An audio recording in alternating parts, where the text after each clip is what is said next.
Let me talk a little bit about what I just did. The other day you guys watched me line the neck up.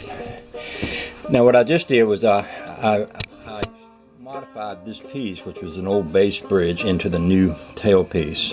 When I originally had it on here, this hole for the bolt that goes through, which is the same bolt that I have that runs through the whole back of the banjo, wasn't quite lined up, so that the strings weren't quite lined up. But you can see now these two strings pass along each side of the neck all the way up, well within the neck itself. Now the bridge is going to determine exactly where they fall, but that gives you a pretty good idea of how they'll go, I guess. But moving the tail piece over to the side a little bit kind of cleared up the part where I had it a little out of line in the beginning. Really, that's the biggest part of putting a neck on anything is getting it on there lined up correctly, and it has to be lined up not only side to side but up and down, so that your string height comes out playable and satisfying. So it's a bit tricky, but it's certainly doable. I didn't have a lot of extra string to play with here, because the strings had already been cut when I got them. And it seems like it's going to work out pretty well, I do believe.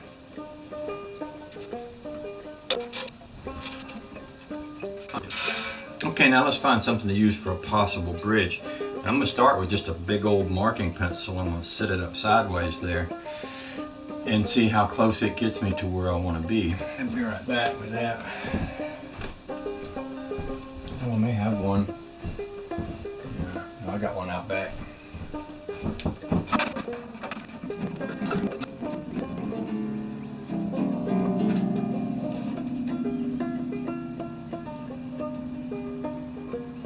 So that's pretty close.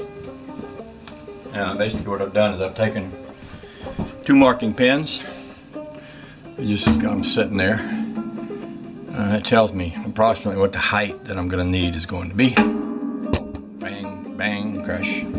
So let's go find me a piece of hardwood that I can put there, and then we'll go online and see how to tune one of these bad boys. Okay, this bass is basically finished except for the fine touches, and those are going to be him deciding how high he wants the strings.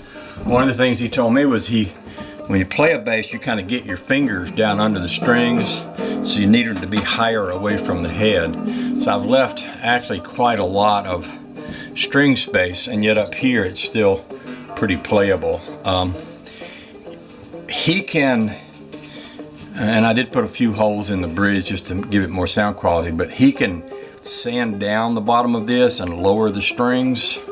And if he gets them too low, we can always raise them back up. There's ways to do that too. But I think at this point, you can hear how loud it is now.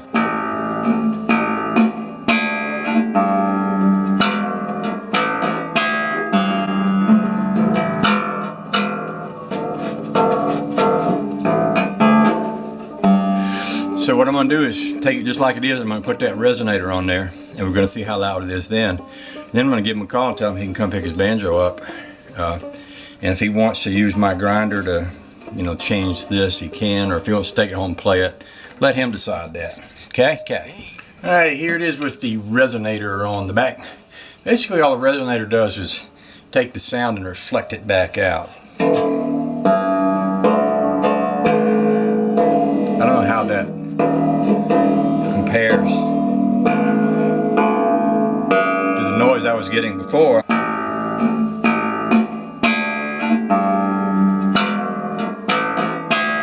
I suppose I could run the video back and check it. But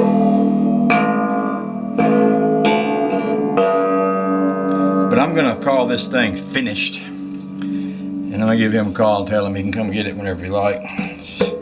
Whenever he would like. Okay. And then I'll get me back up on the steeple and back to work on that cross. Woohoo!